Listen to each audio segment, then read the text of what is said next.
Pozdravljeni, moje ime je Samo. Dobrodošli v epizodi podcasta Centralni pogled. V podcastu odpiramo vprašanja s področji, ki sodijo v okvir našega mandata. V prvi epizodi smo z guvernerjem dr. Primožem Dolencem predstavili aktualne izzive, tokrat pa se bomo osredotočili na izzive investiranja podjetij v Sloveniji. V zadnjem desetletju se slovensko gospodarstvo sooča z izrazito spremenjeno strukturo rasti in nizko investicijsko aktivnostjo. Zakaj? Spremljajte posnetek razprave, ki je potekala v živo. Okroglo mizo je vodila Urška Subotič-Jereb, na njej pa so sodelovali še Andraž Grahek, Tivoli Ventures, Ada Guštin Habuš, Kolibri Labs, Mojmir Mrak, Ekonomska fakulteta Univerze v Ljubljani, Dušan Olaj, Duol, Stanislav Zadravec, Caprirolo, Združenje bank Slovenije. Če vas zanima, kakšne ovire in spodbude pri investiranju podjetij vidijo strokovnjaki, ostanite z nami. Predajam besedo Urški Subotič-Jereb. Poslušate Centralni pogled, podcast Banke Slovenije. Lep pozdrav še v mojem imenu, spoštovani guverner, cenjeni gostje, zbrana publika, lepo pozdravljeni. Slišali smo res veliko odličnih iztočnic, ki nam bodo pomagale v naši razpravi v uri in pol. Namenili jo bomo seveda težavam podjetij pri investiranju. Tako težavam kot izzivom, kot priložnostim in seveda finančnemu sistemu v zvezi s tem. Pa vabim kar današnje paneliste, da se mi pridružijo oziroma goste. Gospod Andraž Grahek, partner Tivoli Ventures. Dr. Ada Guštin Habuš, soustanoviteljica in direktorica Kolibri Labs. Dr. Mojmir Mrak, redni profesor z Ljubljanske ekonomske fakultete. Dušan Olaj, ustanovitelj in direktor podjetja Duol, direktorica Združenja bank Slovenije Stanislava Zadravec, Caprirolo. Vsi skupaj prav še enkrat lepo pozdravljeni. Predlagam, da začnemo z nekakšnim širšim okvirjem, malce bolj makroekonomsko. Dejansko se danes soočamo z geostrateškimi napetostmi, ki jih še nismo videli. Govorimo o energetskem šoku. Na nek način lahko rečemo, da inflacija spet trka na velika vrata. Gospod Mrak, posledično lahko pričakujemo ohlajanje gospodarske aktivnosti.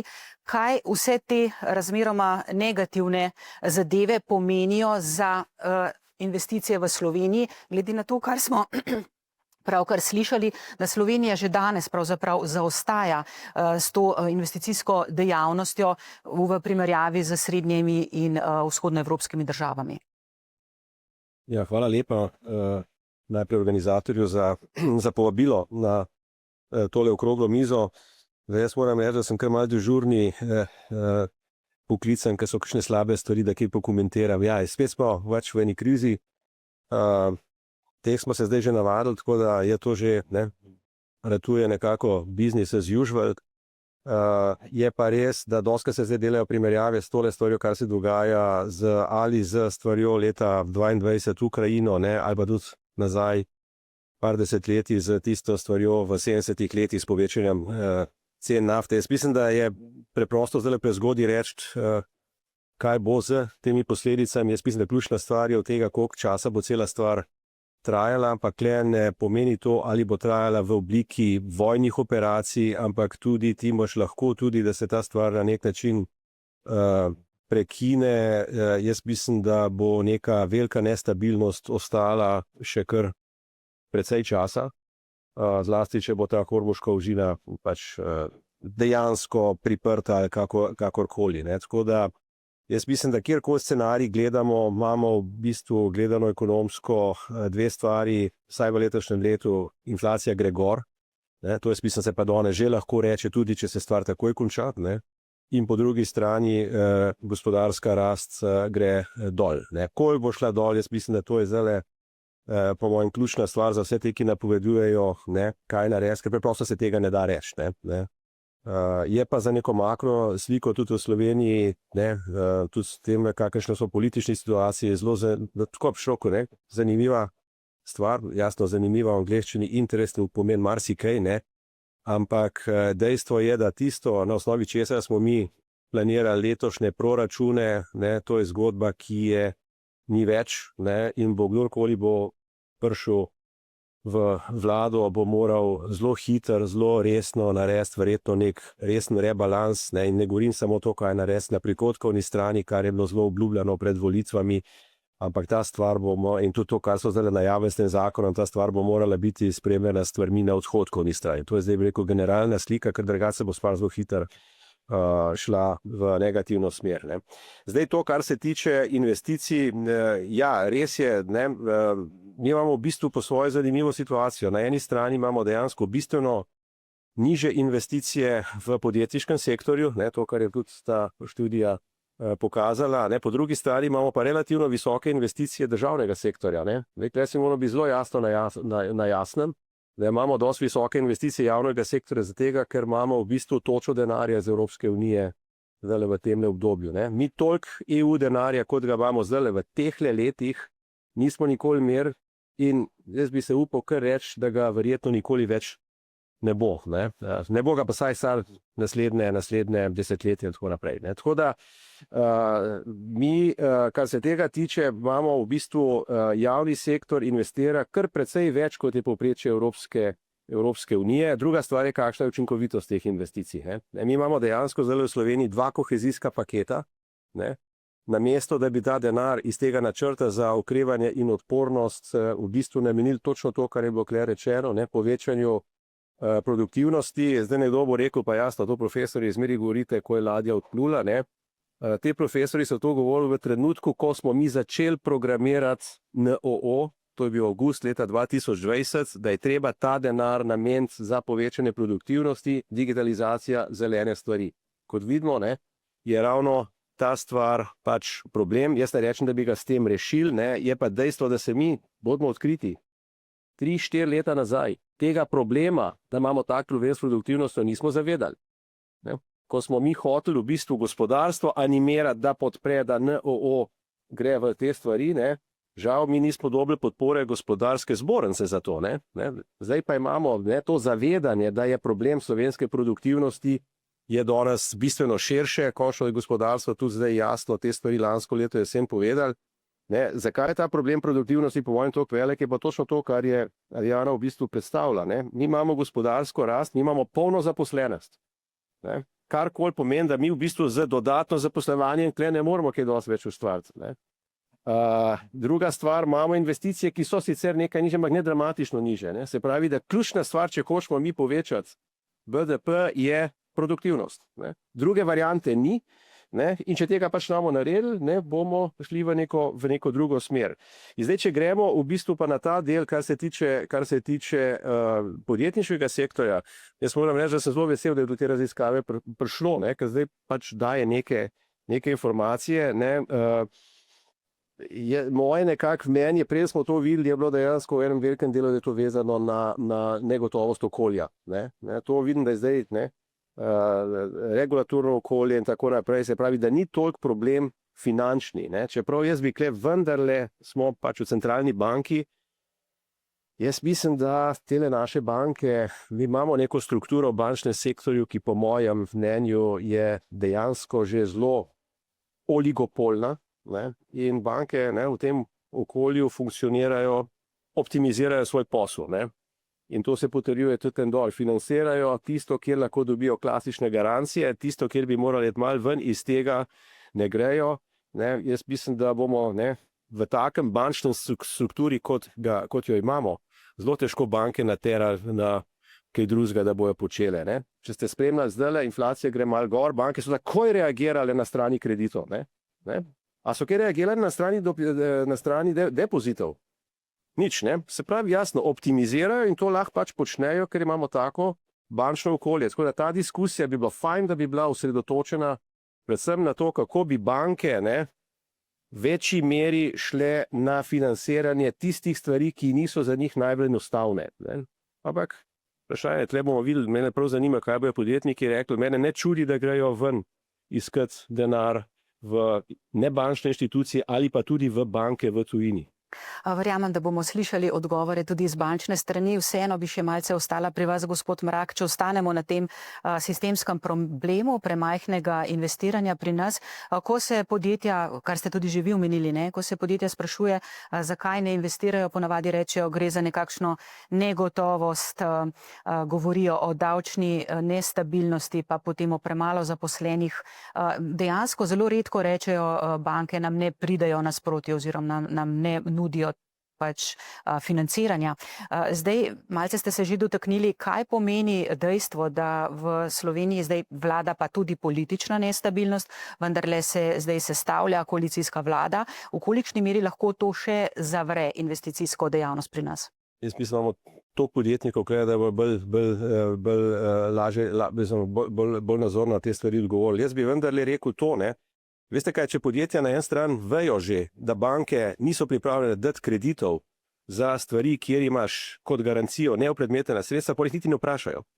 In zdaj, če ni vprašanje, pa boš rekel, ni povpraševanje za te stvari. Tako da to ne gle s tem, samo na tem, jaz se ne bi zadovoljil s tem, da rečemo, da finančnega problema ni. Jaz mislim, da z drugačnimi produkti bi se tudi povpraševanje ustvarilo. To je zdaj ena stvar, se pravim, zelo zanimivo bo, kaj bodo drugi rekli na to. Kar se tiče pa te negotovosti, pa ja, jaz mislim, da je eden od, po mojem, kar resnih slovenskih problemov, tudi če hočete govorim zdaj pa o generalni produktivnosti, konkurenčnosti, ki ni vezana samo na tole okroglo bizo, je ta naša, če hočete, politična razklanost. Razklanost, mi imamo neko situacijo, da nestabilnost, mi smo pred volitvami je bila cela stvar zelo koncentrirana na davčni sistem. Jaz moram reči, da se mi zdi, da ni davki, jasno, davki so en problem, ampak so eden od problemov. Mislim, da imamo kar precej drugih stvari, ki bi lahko stvari stabilizirali. Eno je neka predvidljivost, eno je davčna predvidljivost, druga je predvidljivost tudi, kar se tiče raznih stvari vezanih na administrativne procedure. Tretja stvar je jasno pomanjkanje delovne sile. Tako da jaz mislim, da je cela vrsta tle stvari, ki bo treba nasloviti, če bomo hoteli, da začnemo loviti. Mene, moram reči, da to me pa je šokiralo, da je tale razlika do teh drugih držav centralne in vzhodne Evrope, ti 4-kratna razlika, to pa zame pa res šokantna informacija. In to kaže, da očitno nekaj tudi v našem finančnem sistemu imamo neke probleme. Ja, gospa Zadravec-Kaprirolo, nam lahko vi pojasnite ta trend, ko v bistvu se soočamo z številnimi slovenskimi podjetji, ki so malo ali sploh niso zadolžena, imajo dostop do finančnih virov, a vendar tega ne naredijo. Je morda problem večji, kot se zdi? Je morda problem tudi v tem, da ni pravih morda investicijskih projektov, idej?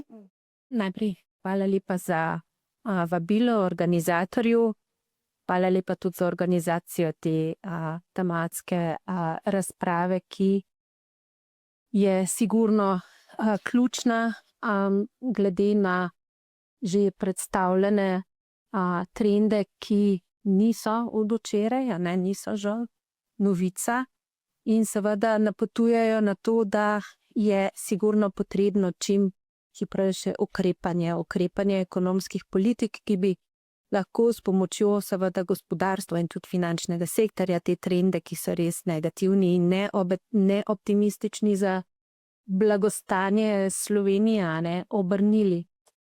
Dej, kot je bilo videti iz predstavljenega dr. Brezigarjeve in tudi vključujoč stališča, ki so jih podjetja v anketi oziroma tej raziskavi izpostavljala, je dejstvo, da zadnjih nekaj let pomanjkanje razpoložljivih finančnih sredstev ali pa nezmožnost bančnega sektorja za financiranje investicij ni omejevalni faktor. Dejstvo je tudi, da strošek financiranja je bilo že izpostavljeno, ni omejevalni faktor, če lahko temu dodam še informacijo, da po ECB razpoložljivih podatkih, ki so javni, je Slovenija, če gledamo kompozitno obrestno mero oziroma slovenski bančni sektor med najbolj konkurenčnimi pri financiranju tako podjetij kot tudi gospodinjstev. To se pravi, če finančna sredstva so na voljo po primerljivi ali pa relativno celo ugodnejši ceni, potem je treba iskati razloge za neinvestiranje drugje. Če povprašate podjetja, tudi ne samo na osnovi teh anketnih rezultatov, ampak po razpoložljivih informacijah naših članic, ki se neposredno srečujejo vsak dan z gospodarstvom in poskušajo najti priložnosti za financiranje investicij gospodarstva, ker je to seveda srž dejavnosti bančnega sektorja, lahko pač potrdimo že predstavljene rezultate, da po razpoložljivih informacijah iz članic je pač povpraševanje šibko. Povpraševanje je šibko, medtem ko recimo iste članice v drugih okoljih gospodarskih, kot so Srbija recimo in tako naprej, pa so soočene z visokim povpraševanjem po investicijah. Torej ponovno, če viri finančni so, je treba iskati razloge za šibko povpraševanje drugje. Eden izmed razlogov je sigurno zunanje, torej globalno negotovo okolje. V resnici smo priča zunanjim šokom že praktično, če ne na vsako leto, pa na vsaki 2 leti, ter konstantno že od, najmanj kar od COVID-a naprej, to se pravi zadnjih 6 let, ampak na zunanje gospodarske šoke seveda ne moremo vplivati. To se pravi, se moramo obrniti navznoter, kaj je tisto, kar lahko pa storimo znotraj države, različni seveda sektorji, zato da bi spodbudili okolje, ki bi vsaj doma, kolikor je nas odvisno, ublažili te negotovosti in naredili tudi investicije, pa bodisi domačih investitorjev ali tujih investitorjev, bolj privlačne, kot so očitno danes. Zdaj, če pogledamo, kje so slovenske konkurenčne prednosti, potem po vseh pač mednarodnih primerjavah, ki so razpoložljive in tudi na osnovi tega, kar povedo gospodarstveniki, ki delajo v okolju domačem in tujem, in se lahko primerjajo z tujimi okolji, so odvisni od tujega povpraševanja. Mi smo majhno odprto gospodarstvo, 85% ali pa tam okrog našega blagostanja prihaja iz izvoza, in torej podatki mednarodni primerjalni, kakor tudi informacije iz našega gospodarstva govorijo o sledečem. Naša trajnostno usmerjena investicijski potencial, konkurenčnost je na vrhu lestvice svetovno. Inovacijska konkurenčnost oziroma potencial ne tako pri vrhu, ampak še vedno nadpovprečno, ampak za stagnacijskim trendom. Medtem ko notranje poslovno okolje pa izrazito padajoče, in to seveda vpliva med drugim poleg teh zunanjih okoliščin, na katere ne moremo toliko vplivati, razen z odzivnimi ukrepi ekonomskih politik, ki so zadnja obdobja bili pozitivni, ampak notranje okolje pa nedvomno, po vseh informacijah, ki so na voljo, ni spodbudno. To se pravi, je treba poiskati, kaj so tisti elementi, ki niso spodbudni in bi lahko pripomogli vsaj k večji stabilnosti znotraj države. To pa so nespodbitno nestabilno pravno okolje, nestabilno davčno okolje, visok strošek dela, ki vključuje seveda visoke prispevke, ne samo obdavčitev plač, in še, seveda velikokrat omenjani dolgi administrativni postopki, dolgi sodni postopki, dolgi registracijski postopki in tako naprej in tako naprej. Tako da tukaj ni treba biti izjemno inovativen, da bi lahko usmerili aktivnosti v to, kar bi lahko pripomoglo k temu, da bi trend nekoliko obrnili čim prej, seveda ob tem, da je, kot je bilo tudi v raziskavi izrazito jasno, da moramo graditi na inovacijah in investicijah v inovacije z dodano vrednostjo, ker tukaj zaostajamo, tukaj je naša prednost, demografija nasili notri in tako naprej in tako naprej. In seveda tudi bančni sektor lahko in bo moral odigrati svojo zelo pomembno vlogo, glede na to, da smo v Sloveniji, tako kot v Evropi kot celoti, a ne, in tukaj imamo Evropa kot celota strukturne izzive, predvsem odvisni od bančnega financiranja, ki pa, a ne, seveda ima tudi neke omejitve, ampak ne glede na to, se je izkazalo zdaj v preteklih 2-3 letih, ko je bilo kar nekaj investicij v digitalizacijo v slovenskem gospodarstvu, ne glede na to, a ne, da so trendi negativni, ampak vendarle je bilo kar nekaj investicij financiranih v digitalizacijo, v avtomatizacijo, v robotizacijo, tudi v bančnem sektorju slovenskem, kar kaže na to, da se v določenih okvirih, ampak o tem mogoče tečeš beseda še potem v nadaljevanju, bančni sektor nedvomno prilagaja. Bančni sektor ima interes kreditirati. Ja, Varno, seveda. v kolikšni meri pa je bančni sektor problem? V smislu, v narekovajih, seveda banke zelo rade kreditirajo, financirajo nepremičnine, opremo, stroje. Bistveno manj, kot smo slišali danes iz uvodne razprave, pa investirajo v neopredmetena sredstva. Govorimo o licencah, o patentih, o blagovnih znamkah, ne nazadnje o dobrih imenih. Kaj je tisto, zaradi česar slovenske banke oziroma banke v Sloveniji tega bolj ne naslovijo? Ja, dejstvo je, da zdaj seveda neopredmetena sredstva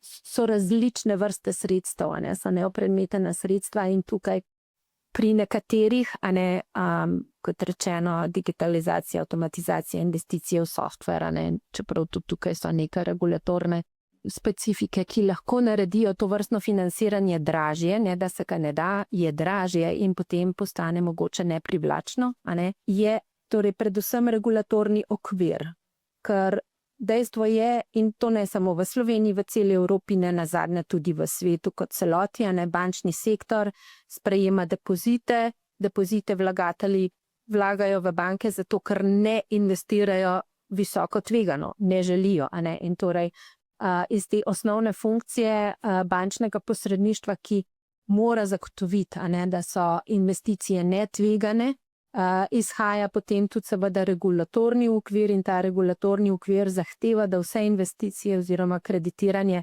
predvsem temelji na denarnih tokovih, a ne, na oceni denarnih tokov in zdaj določene investicije v neopredmetena sredstva, predvsem inovacije, je zelo težko prvič ovrednotiti, a ne? Drugič pa seveda jih je lažje nekako z vrednotenjem vred umestiti v razvojne investicije podjetij, ki že nekaj časa poslujejo. Ker investicije v inovacije običajno na začetku ne nosijo denarnih tokov, a ne? To pomeni, da je pač potreben čas, a ne? In neko podjetje, ki ni zrelo in nima že dolgoletnih denarnih tokov, ki seveda potem omogočajo to vrstno financiranje, preprosto ne da le bi moglo priti do takega financiranja. Financiranje bi bilo zaradi odbitih postavk predrago. To je ena zadeva in druga zadeva, ki seveda jo je treba ob tem vrednotenju tudi upoštevati, je, da ne glede na želje in vse je dejstvo, da so te investicije torej dolgo časa nimajo denarnega toka, potem so pa lahko super uspešne, ampak večina jih je še vedno neuspešnih. Ne? To ne pomeni, da investiranje ne sme biti, da ga tudi, kot rečeno, bančni sektor ne more podpreti, vendar pod določenimi pogoji, to pomeni ne za novo nastala podjetja, ki še nimajo recimo nekih zrelih denarnih tokov. Zato je tudi za Evropo in za Slovenijo tako pomembno, ampak seveda to so dolgotrajni procesi, razvoj kapitalskega trga. In zato nas tukaj tudi Združene države prehitevajo močno in zato se tudi mogoče del teh naših investicij preliva v tujino, predvsem v financiranje London, Združene države, kjer je pač razvit trg tak, ki nudi raznolike instrumente financiranja, medtem ko Slovenija, Evropa, če odštejemo Veliko Britanijo, tega nima. a ne, in to je sigurno eden izmed zaviralnih faktorjev. Vendar, če začnemo danes, a ne, in tukaj naša, torej sedanja, meri pretekla vlada, je nedvomno naredila kar nekaj velikih korakov, a ne, za razvoj kapitalskega trga, pa vendarle je treba vedeti, da razvoj traja desetletje plus, a ne. Ampak v redu, začeti je treba takoj. Zdaj pri teh inovativnih produktih, ki bi podprli recimo investicije v intelektualno lastnino, tudi recimo ali pa še bolj, a ne, kot lahko tradicionalni bančni sektor to stori, so lahko kombinacije različnih instrumentov, recimo z razvojnimi bankami, ki imajo vendarle nekoliko drugačen položaj, in tukaj bi omenila slovenska izvozna, torej slovenska razvojna banka, investicijska banka, je bilo tudi objavljeno, zaključila zdaj en tak dogovor za Ministrstvom za gospodarstvo o oblikovanju 2 skladov, ki sta kar obilna, milijardo, a ne, nudita v srednjeročnem bodočem obdobju tudi za to vrstne investicije, ampak seveda zaradi specifik, ki sem jih omenila, pa bom zaključila, da ne bom prevzela preveč časa, je treba v take instrumente vključiti različne deležnike, recimo SIR, Slovenski inštitut za revizijo, bo, kar je vrednotenje, eno izmed ključnih, a ne, tudi zaviralnih faktorjev pri teh investicijah, posebej v intelektualno lastnino, v avtomatizaciji, robotizaciji in tako naprej, bo imel zdaj maja, a ne, prva šolanja za certificirane revizorje za vrednotenje intelektualne lastnine, recimo. Zdaj seveda, če bi želel spodbuditi potem slovenski podjetniški sklad, da je še deloval tukaj le z določenimi certifikati, ki bodo imeli neko posebno vlogo sofinansiranja vrednotenja podjetnikov, ker tako vrednotenje je tudi drago, a ne, in si ga sploh v začetni fazi recimo podjetja niti ne morejo tudi privoščiti eventualno, tako da poti so, a ne, možnosti so kar nekaj, je bilo dela že narejenega. V tem kontekstu tudi bančni sektor recimo dela skupaj z ministrstvom za ne samo SID banka, ampak tudi preostali, ne, ta bolj tradicionalni poslovni model bank skupaj z ministrstvom za gospodarstvo in šolstvo na vsebinah, a ne, ki jih je treba in ki bi jih bilo moč, ker vsega se ne da zaradi regulative, dograditi zato, da bi lahko tu bolj intenzivno pa se udeleževal pri oblikovanju nekih produktov, kjer bi se dalo ampak kot sekundarno, ne kot primarno zavarovanje, tudi v večji meri uporabiti intelektualno lastnino, že od leta 2024 naprej in pač skupaj tudi z Uradom za Republike Slovenije za intelektualno lastnino, kot rečeno z Inštitutom Slovenskim za revizijo in tako naprej, a ne, je kar nekaj, bi rekla, orehkov že bilo razbitih, nekaj jih pa še tudi čaka. Bi pa kljub vsemu na koncu rada poudarila, da seveda bančni sektor za začetna podjetja ne bo mogel biti zaradi regulative nikdar, a ne, vseobsegajoči financer, in je treba res tukaj iskati partnerstva in pa druge vire takih posebnih entitet, ki se lahko, a ne, zaradi svoje narave poslovnega modela usmerjajo pa v take. In tega v Evropi kot celoti manjka. Ja, gremo v to smer. Gospa Ada Guštin-Habuš, prihajate iz podjetja Kolibri Labs. Vi v bistvu razvijate in svetujete pri programski opremi na področju umetne inteligence v slovenskih podjetjih.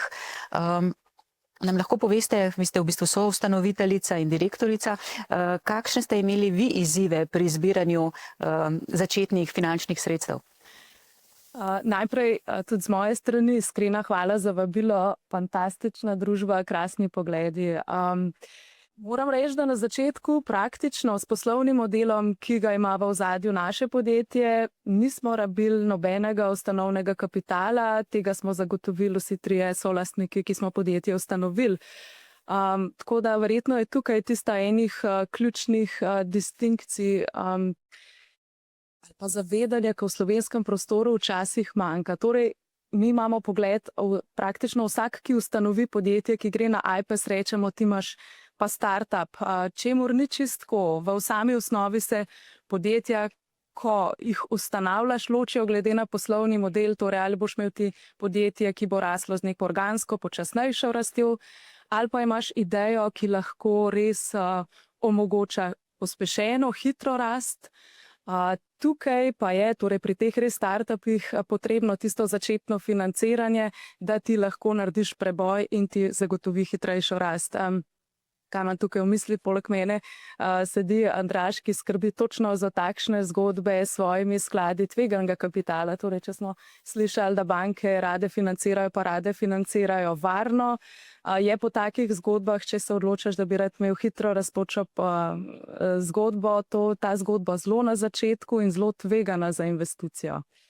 Tako da ne, naša ekipa na začetku praktično s poslovnim modelom, ki ga imamo, nismo rabili začetnega investiranja, s prvim projektom smo že bili tudi profitabilni. Pa je po vašem mnenju za ostala podjetja, ki začenjajo, startupi, danes večji izziv, kako priti do kapitala tega začetnega še vedno, čeprav vemo, tudi vi ste dejali, da imamo v Sloveniji ta hip že okoli 10 skladov tveganega kapitala, pa vendarle je to večji problem, kako priti do tega denarja, ali je morda večji problem oblikovati en primeren produkt, prodoren, ki bo dejansko uspešen na mednarodnem trgu? Ja, tudi sama sem bila, preden sem ustanovila svoje podjetje, članica enega od teh skladov, Silicon Garden sklada, zato so mi zgodbe tukaj znane. Ne vem, če je čisto točna številka, da jih je v slovenskem prostoru 10. Dejstvo pa je, da toliko tveganega kapitala, kot ga imamo na voljo startupi v tem trenutku, ga zagotovo nismo imeli še nikoli. Kar pa zagotovo manjka v slovenskem prostoru, so pa dobre zgodbe, ki bi jih bilo s tem tveganim kapitalom smiselno podpreti. In tukaj pa zagotovo ta miselnost, ki jo moraš imeti, torej kako se razlikujejo konkretno z malo bolj konkretnimi številkami hitro rastoče zgodbe. Torej, če je neka organska rast pri podjetju, kot je Kolibri Labs, torej naš poslovni model je oblikovan bolj kot storitveno podjetje, torej za naše naročnike, delamo consulting in pa software development po naročilu. In v tistih tradicionalnih časih je pomenilo več projektov, kot bi jih radi pokrili, več ljudi bomo tudi morali zaposliti. Zaradi tega gre tukaj rast počasnejša. Govorimo tam 5 do 20% revenue na letni ravni. Pri hitro rastočih zgodbah pa se zgodi, da ko enkrat dosežeš prvo točko revenue, lahko ta na letni ravni raste tudi z dvakratnikom, trikratnikom, se pravi na 200-300% rastjo iz leta v leto. In teh prebojnih zgodb pa zagotovo v Sloveniji manjka. Res je, to boste najbolj vedeli vi, gospod Andraž Grahek, prihajate, kot rečeno, iz Tivoli Ventures, eden izmed skladov tveganega kapitala. Kako vi vidite to dilemo, je morda umetna ta dilema, na eni strani kapital, ga je dovolj, premalo, zdaj slišali smo, da ga še nikoli ni bilo toliko, po drugi strani pa nove zgodbe, nove ideje, novi projekti, inovacije, ki jih pa na nek način primanjkuje. To bi bilo prvo vprašanje, pa še pod vprašanje, kar pa verjetno nas vse najbolj zanima. Kolikokrat vas na dan pokličejo mladi nedobudni podjetniki in želijo, da jih financirate? Ja, jaz bi se tudi zahvalil za povabilo, vsem tudi gostom, super debata. Bom rekel, tako vsebino sem jaz že večkrat slišal, pa ne v Sloveniji, ampak tudi v drugih državah. Recimo v Nemčiji je ena velika konferenca Bits and Pretzels, pride tudi do 6-7 tisoč ljudi, pride šef aliansa tja, pride nemška ministrica za gospodarstvo, iste stvari se pogovarjajo. Iskreno vam povem, Nemci žalujejo nad tem, koliko samorogov so bili sposobni ustvariti, recimo v zadnjih letih, pa da je bil zadnji večji SAP, ne vem, kjer ga že leta, ker se res iskreno ne spomnim, kdaj je Hasso Plattner, ustanovil SAP. Tudi taki veliki šampioni softvera so danes pod pritiskom, tečaj SAP-a je 50% odpadel, z vrha imamo disrupcijo na vseh strani umetne inteligence, ki danes omogoča tudi manjšim, ko bi rekel, skupinam ljudi, manjšim podjetjem, da so bolj agilni, kar se tiče upeljave nekih ali delovnih procesov, ali ustvarjanja, pisanja, ne vem, objaviš lahko spletno stran praktično v enem popoldnevu sam, pa ne vem, če popoldne, če se preveč hecal, si je 3 kliki danes. Ni nujno to tudi dobro, ker pač vse ima neke varnostne tudi okvir, ampak govorim, da je generalno mogoče samo en leitmotiv rekel.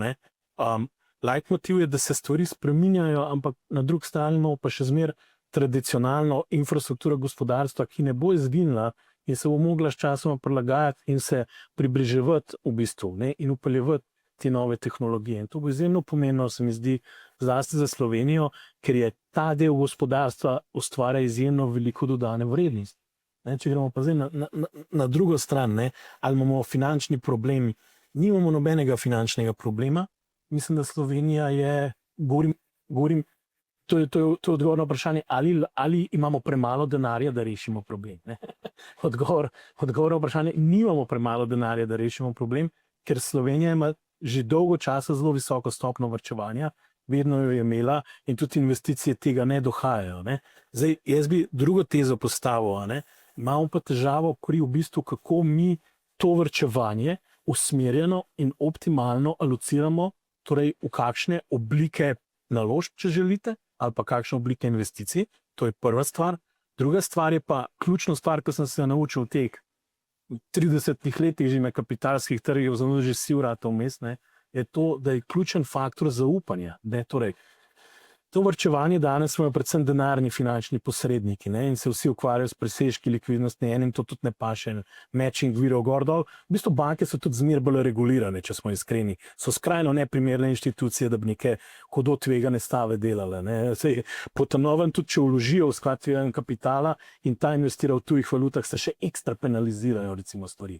To smo ugotovili ta zadnji teden, ko so nas eni klicali. Sam povem vam, ne? In to se dnevno dogaja. Torej, mi moramo iti, bom tako rekel, mi moramo zgraditi komplementaren trg kapitala, ki bo imel zaupanja vredne, nedenarne, kapitalsko-finančne posrednike, ki jim bojo zaupale inštitucije in posamezniki, vedno bolj in podjetniki in vsi, ki želijo biti del tega, da bo investiral na malo bolj drzen način v tvegane podjeme. Namenoma sem pa besedo podjem uporabil, ker jo jaz striktno ločem podjem in podjetje. Podjetje lahko deluje in če se ustav deluje in servisira svoje obveznosti iz lastnega denarnega toka. To je gospa Caprirola zelo lepo povedala, banka ne morejo brez eventualnega denarnega toka bankati, razen če bo država garantirala vse rizike do 100%. Pa se bojo mogoče ta biznis šle. Nihče na v temu rekel ne. Ampak ko govorimo o podjemih, je pa dejstvo, da so podjemi odvisni v fazi rasti od stalnega dostopa do kapitalskega trga. Zdaj pa, ta kapitalski trg, bi ga jaz rekel, kaj rabimo v Sloveniji, da ne bom šel res pregloboko, predelač, ker to bilo ure in ure govoril. Mi smo, rekel, govorim, skupina mojih sodelavcev in ljudi, s katerim delam zdaj že 20 let v okviru, zdaj že skupina dveh podjetij. Ena je bila kapitalska genetika, ki je bilo tudi storitveno podjetje. Smo delali na prevzemi za užitek zbiranjem kapitala in smo zdaj 3 leta nazaj smo stopili na področje upravljanja premoženja, zdaj jaz se vračam tukaj nazaj, ker sem bil na tem področju, ampak ugotovili smo, da manjka dveh stvari in sicer tveganega kapitala kot venture capital, ki gradi podjeme in injicira svež kapital direktno v podjetje, torej ne lastnikom, ki izstopajo ali pa nekaj podobnega, in pa tudi drugega dela v okviru zasebnega kapitala, torej private equity-ja, za vse tiste, da nam ki narobe povedal, growth capital komponente tega. Ker growth capital se pa usmerja tudi v to, da praviloma kapital injicira v podjetje, ki že raste, ima nek preverjen poslovni model in gre večina kapitala v samo podjetje, torej ne pride do sekundarne transakcije, kjer se recimo neki lastniki umikajo ven. Zdaj pa nažalost, bom pa tako rekel, kakorkoli jaz podpiram Seed banko na njihovi poti, pa tudi mi smo, bom rekel, del tega ekosistema, tudi kandidiramo še zdaj za sredstva v okviru SIGIP, tukaj je na voljo še 28 milijonov evrov drugače, še za en sklad, sam pač povem. Tukaj noter zaenkrat je večino teh skladov, ki so nastali, niso usmerjeni v to, da injicirajo kapital v podjetja, ampak delajo odkupe podjetij. To pomeni, da rešujejo mogoče bolj nasledstvena vprašanja samih podjetnikov, ki izstopajo ven. Zdaj, to se pa ne bo ravno v statistiki pokazalo tam noter, z izjemo razen, če bodo te podjetja postala močnejša pod novimi večinskimi lastniki, bojo lahko bolj drzna, lahko več reinvestirala. To sicer je možno, ker je tudi miks noter, ker izjemno dobro poznam ta ekosistem, ker smo sodelovali z vsemi ekipami in tudi danes v bistvu vemo, kakšna je dinamika tam. En del teh seveda podjetij je bolj drznih, prevzema druge, se konsolidira, ne? Ampak dejstvo je, da če grem jaz mogoče nazaj, mi rabimo del tega kapitalskega trga, ki je lokalen, ki bo injiciral kapital neposredno v podjetja. In zdaj, ta prvi dan, ko mi ustanovimo podjem, če zdaj izključim neko zgodbo, da bomo infrastrukturo kupovali pa čipe na področju umetne inteligence, prvi dan uporabimo sredstva ravno za zaposlene in ljudi, ki želijo v bistvu graditi neko novo zgodbo podjetja. Torej za državo je to čisti win-win, ker v bistvu ustvarja takoj dodano vrednost v podjetje, čeprav dobička ni. Dodana vrednost pa je, ker malo poenostavljeno gledano je dodana vrednost EBITDA plus stroški dela. Zdaj, ne bomo šli zdaj v teoretične detajle, ampak na ravni mikropodjetja je to približno to. Tako da v bistvu tukaj, jaz sem drugače zelo velik optimist, je pa res, zdaj pa na zadnje vprašanje, če odgovorim, stalno prihajajo povpraševanja potem. Včasih si mečkam tako, nekih 6 let nazaj sem jaz aktivno začel researchati cel ta ekosistem startupov, pa kaj v Sloveniji delamo, pa kako bi mogli. Teza je bila, se da to profesionalizirati na enako raven, kot je profesionalizirano upravljanje premoženja, recimo v vzajemnih skladih ali pa obvezniških skladih in drugih. Ker šele za zadnjo generacijo, bi se rekel, skladov tveganega kapitala, ki so pridobili licenco pri agenciji za trg vrednostnih papirjev, teh je pa po mojem vedenju zdaj 3, ki jo imamo, mi jo imamo, Tivoli Partners, Silicon Gardens in pa Pan Adria. Ostalo so skladi zasebnega kapitala, imate pa cel kup registriranih skladov, ki niso pridobili licenco, ampak...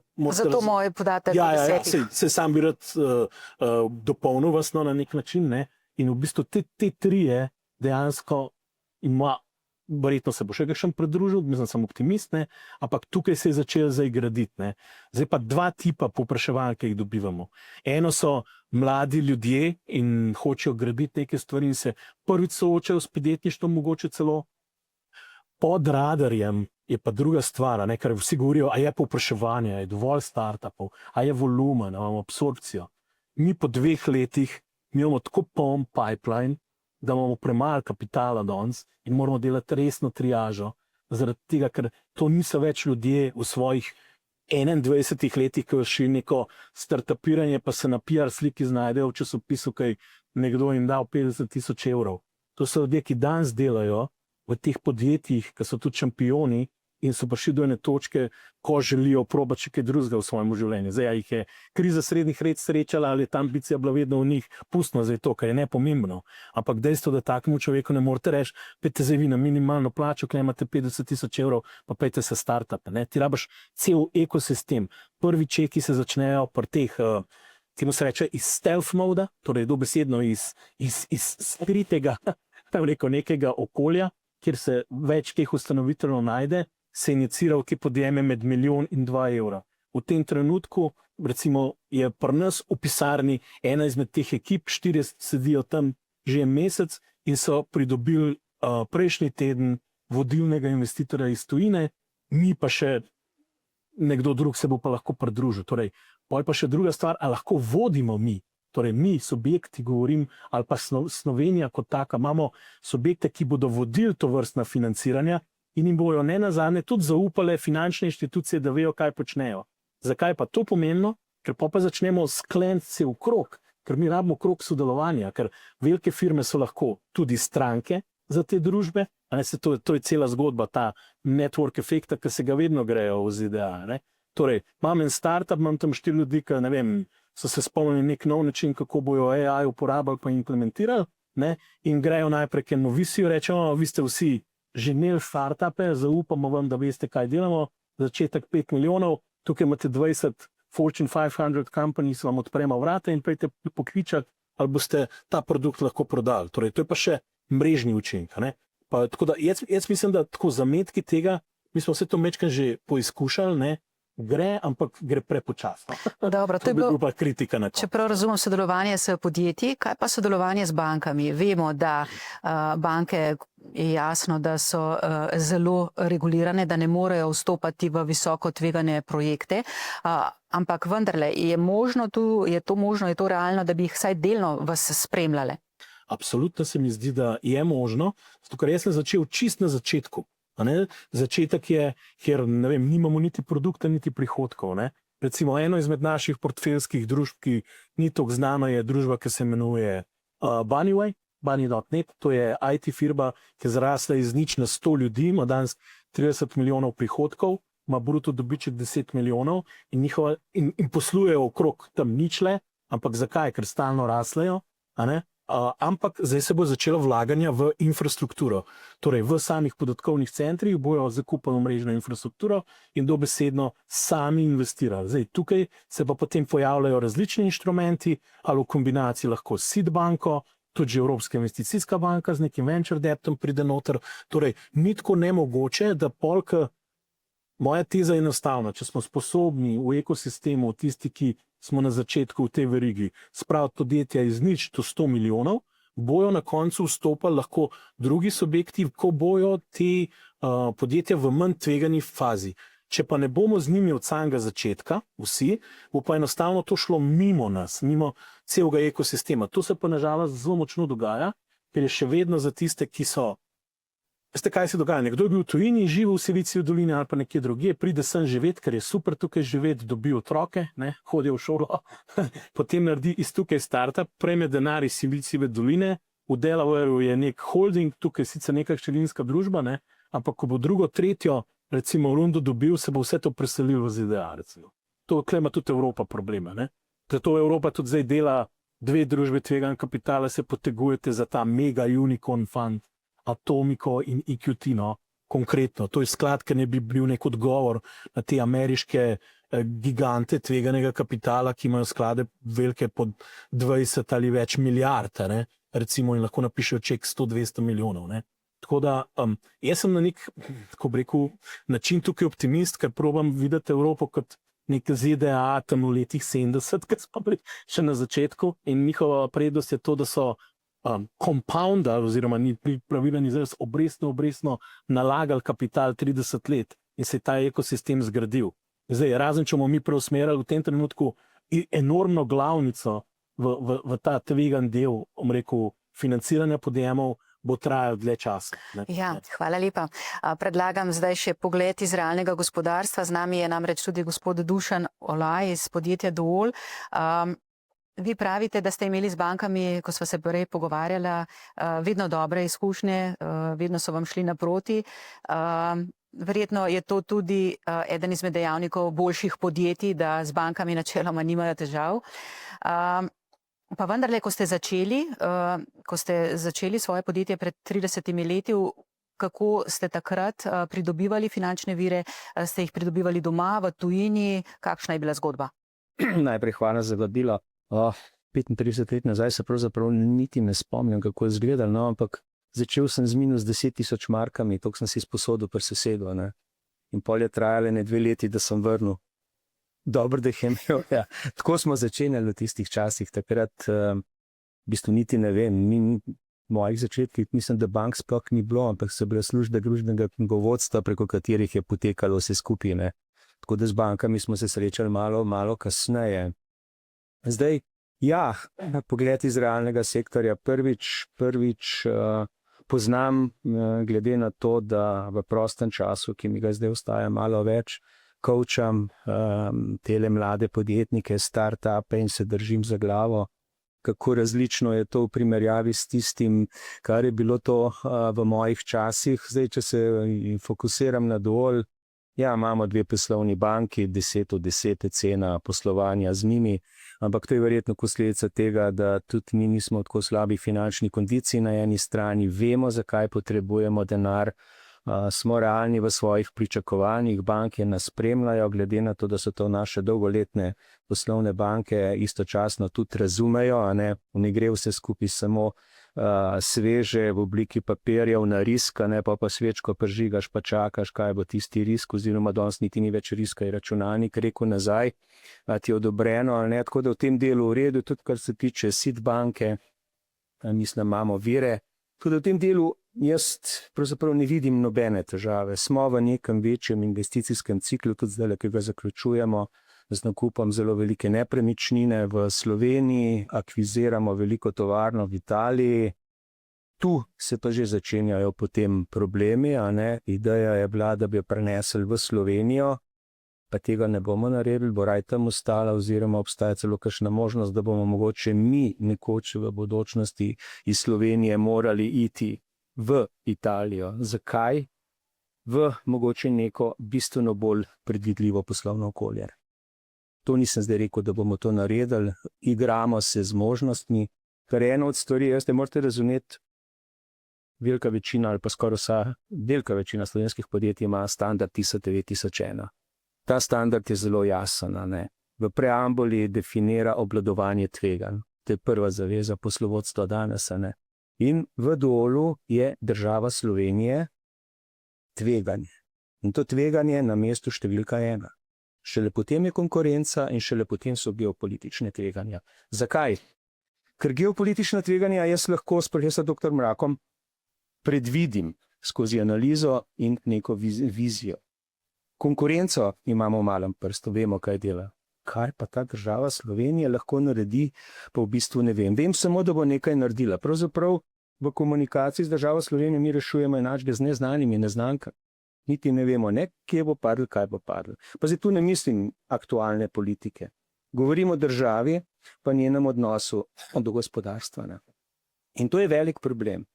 In ko govorim o tem, govorim o eni najbolj bistveni stvari, pa zdaj ali govorimo o kapitali, ali govorimo o gospodarstvu, čemerkoli. Govorimo o zaupanju. Tu se vse začne in neha.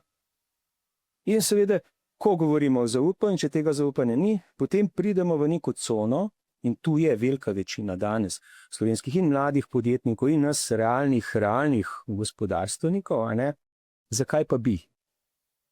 Zadovoljen sem z neko stabilnostjo in ne bom tvegal.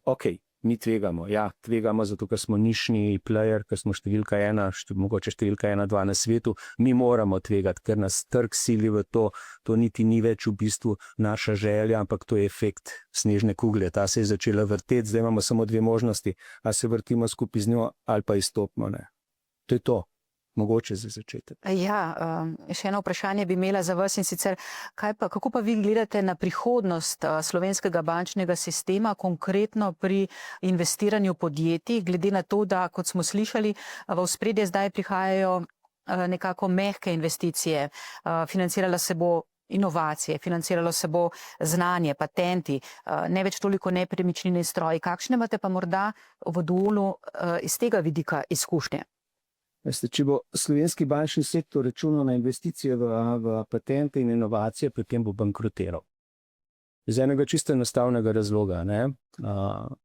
Recimo v zadnjih 2 letih je povprečno število prijavljenih investicij, evropskih investicij Slovenije 120 do 150. Cirka 100 je še nacionalnih patentov, ki se prijavijo. 4 doline v Kaliforniji na leto prijavijo med 35 in 40 tisoč patentov. Od teh 120 evropskih patentov ima dovolj 4 patente. Dovolj nišni, majhni player, ki pravzaprav nima popolnoma nobene veze z nekim velikim think tankom v IT sektorju, pa ne vem kje.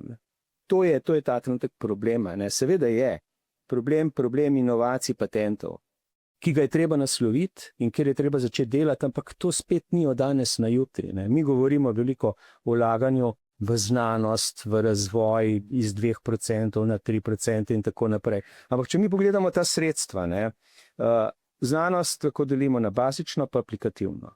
80% tega denarja gre za bazično znanost, to je srčica naroda, to potrebujemo zato, da držimo kondicijo znanosti nacionalno in to je to. Tistih 20%, ki je aplikativne, se izgubi. Zgubi se na koncu zaključenega projekta v enem ali dveh fasciklih, ki grejo gor v omaro, absolutno brez vsake dodane in uporabne vrednosti. Se da to spremeniti, seveda se da to spremeniti, maček je treba okoli obrati. In enako zdaj, če gremo na subvencioniranje. Ne? Subvencija, arbitrarno, vzameš denar skozi davke in potem arbitrarno deliš ta denar tistim, ki naj bi ga potrebovali. Žal ga dobijo tisti, ki ga znajo dobiti. Ne govorim o tem, da je to nepravilno, ampak dobijo ga tisti, ki ga znajo. To je drugi problem, ki ga imamo. Ne? In skozi to seveda, ko to vidijo vsi tisti mladi podjetniki in ostali, potem on pade v neko fazo, v katerem dejansko si pravi, zakaj bi se pa jaz tem ukvarjal. Ne? In 303. mogoče tudi zelo pomembna stvar je, ne? Nekoč smo proizvajali, da si bil dan podjetnik, obrtnik, karkoli, potreboval si prostore, potreboval si stroje. Danes pravzaprav ne rabi nihče nič drugega kot 35 evrov za nizko cenovca, da se odpelje v neko bistveno bolj predvidljivo okolje, niti računalnikom ni treba sabo pelati. Rabi 5G omrežje oziroma na Kitajskem ima že 10G omrežje in to je to. Ja, gremo zdaj na drugi krog naših vprašanj. Tu se bomo probali osredotočiti bolj na rešitve, bolj na konkretne predloge, kaj pa v dani situaciji za okrepitev investicijske dejavnosti pri nas vendarle lahko naredimo. In seveda, gospod Mrak, kot ena izmed prvih se nam pokaže teh 29 milijard evrov, ki ležijo v slovenskih bankah. Gre za prihranke, ki so malo ali skoraj da nič obrestovani. Je to verjetno je neka zamujena razvojna priložnost, s katero bi lahko financirali projekte z visoko dodano vrednostjo v seveda najbolj optimalnem scenariju? No, sigurno je to en element, ampak jaz moram reči, na osnovi tele diskusije človek pride do nekega, vsaj jaz sem prišel do nekega ocene, ne, da očitno financiranje ni problem. Ne. Pravi, ne, pa ne govorim, ne, mene je presenetilo to, da financiranje tudi iz tega dela, ne, se pravi, denar ni, mislim, jasno, mečkim karikiram. Denar je dovolj. Denar je denar, ne. Sam to pol pomeni, ne, da imamo očitno resen problem v tistem drugem delu, če hočete, ki ga zelo poenostavimo, eno jasno predvidljivo okolje, ne, to mislim, da je po mojem res ključna stvar, pa ne govorim toliko preobdavčeno, ampak nepredvidljivo, ne, ti ne veš, kaj se ti bo zgodilo. Ne? In pa drugo, jaz mislim, da imamo očitno resen problem tudi z čisto enostavno z odnosom do tveganja. A se meni to splača? A se bi jaz, pa zelo rekel, tako zajebaval s tem, če lahko jaz relativno normalno živim. Mene moram reči, Rejana, še enkrat prišel nazaj na tisto stvar, ne? Tista primerjava z drugimi državami evrocone, ampak govorim o novih državah, ne? 4-kratna razlika. Kje je tukaj razlika? Se pravi, če ni problem v financiranju, kaj je problem očitno tudi v finančnem delu, tem, govorim ne bančnem, ne? Jaz najprej mislim, da je ključna stvar, ne? Da je pri nas jasno sistem zelo bančen in da nam v bistvu tale ekosistem manjka in da so, ne, tam te države toliko boljše. Očitno, saj potem, kar pravijo ljudje, to ni tako, se pravi, so neke druge stvari, ne? Tako da verjetno vprašanje, koliko so to zdaj finančne stvari, ne? Gre verjetno za neke, ne, čisto odnos do tveganj, odnos do sprejemanja rizika, odnos do, ne, to so pa že zelo, ne, mene recimo je šokiral, ko sem gledal tale IMD-jev repost, ne, sej, lejte, jaz nisem glih, da bi rekel, da je to zdaj suho zlato, ne. Ampak tam, ko gledaš tale našo, kje smo, ne, ok, ne, to je 46. mesto, ampak mene je šokiralo to, ne, 69 držav je, ne, da smo na 63. mestu, kar se tiče vrednot. Pazite, ne, približno 1/3 vprašanj v tem IMD-jevem so stvari, ki so odgovori business community, se pravi kvalitativni odgovori. Ne? To je tipično sigurno odgovor, ki je prišel iz tega dela, ta ne more biti kvantificiran. Ne? Kar pomeni, ne, da imamo mi, ne, eno zelo, kako bi človek rekel, ne, pesimističen pogled na te stvari. Ne? In to jaz mislim, da pa je, da izhaja iz te naše, če hoče, klem pa kar rekel, politične razdeljenosti. Ne? To je po mojem velika cokla naša. Pa ne me zdaj narobe razumeti, da govorim zelo o zadnjih volitvah. Ne? Govorim o obdobju zadnjih, če hočete, 20 let. Mi smo prvo desetletje neodvisnosti dejansko funkcionirali kot neka država, ki hoče graditi neko novo državo. Ne. Takrat se je to dal, jaz se spomnim čisto osebno, jaz sem vodil na pogajanja, kjer si se ti lahko z vsemi subjekti političnimi v Sloveniji pogovarjal. Ne. Slovenski parlament je funkcioniral kot parlament, kjer so se neki zmenili, lahko stvar tudi držala, da ni šla takoj ven. Ne. Mi tega nekega osnovnega zaupanja, ne, v zadnjih 20 letih smo ga nekje po poti, jaz ne rekel, smo ga izgubili, ampak precej zmanjšali. Ne, in rezultat tega je tudi na poslovnem sektorju to neka, jaz bi kar rekel, apatija. Jaz sem imel lansko leto eno možnost, kjer sem pač po enem kanalu imel možnost, da smo govorili praktično na 11 regionalnih dogodkih z gospodarstveniki, z gospodarskim sektorjem. Ne. Moja ključna stvar je bila, da gospodarstvo se čuti na nek način zapostavljeno, nepriznano, ne, ni bilo uslišano v tem dialogu z oblastmi. Ne. Uslišano, ne. Ni bilo dialoga, vse sestanki so bili, ampak dialoga resnega ni bilo. Ne. Jaz mislim, da je rezultat malo tega, tudi kar smo zdaj doživeli, je verjetno malo rezultat oziroma odnos, odgovor na to stran. Zdaj to, kar ste pa vi čisto direktno vprašali, glede teh 28 milijard, glejte, mi tudi v bistvu odlične prilike za to, da bi ta kapitalski trg nekaj naredili na njem, izpuščamo. Tipičen primer je bila pokojninska kriza zdaj, ne, pokojninska reforma. Ne. Jaz se spomnim, da jaz sem bil član tega strateškega sveta. Mi smo, da nam rekel, milo prosili, da je treba to pokojninsko reformo, ne, uporabiti tudi za to, da bomo začeli s tem drugim kreditom. Vse to bo imel rezultate čez 5-10 let. Ne. Veste, kaj Hrvatje pač počnejo na osnovi tega. Ne. Ampak mi smo zdaj zopet to zamudili. Ne. A veste, kaj je bila glavni takrat odgovor? Mi moramo narediti to pokojninsko reformo samo toliko, da bo Bruselj odkljukal, da smo to naredili, da bomo dobili tudi 800 milijonov. In točno to smo naredili. Ne. Naredili smo nekaj, kar se imenuje reforma, kar ni škodljivo, da ne bo nesporazuma, ne. Ampak to ni neka resna reforma. Ne. In mi smo jo izkoristili tudi za tiste stvari, ki je bilo hudičo dobro in kjer bi bila tudi, ampak ni bilo enostavno, ni bilo, jaz bi rekel, ne vem, interesa, moči, zakaj bi se to zagajali, ne? Vse to ne bo nam prinesli nekim pojutrišnjem. To, ne, v bistvu neko gledanje, kaj hočemo z državo narediti na neko malo daljše obdobje, ne? Tega preprosto ni. Ne? Še eno stvar vam rekel, zopet ni čisto vezana na to. Ne? Z kolegom Avblom sva lansko leto, točno približno tale čas, ne? Sva predlagala, da bi morali narediti v državi nek obnovljen, pa namernoma nam rekel strategijo, ampak nek strateški dokument, kam hočemo iti. Bomo imeli tudi to na tem strateškem svetu. Tudi to je bilo, ja, bomo to naredili. Ne? Nič se ni naredili. Ne?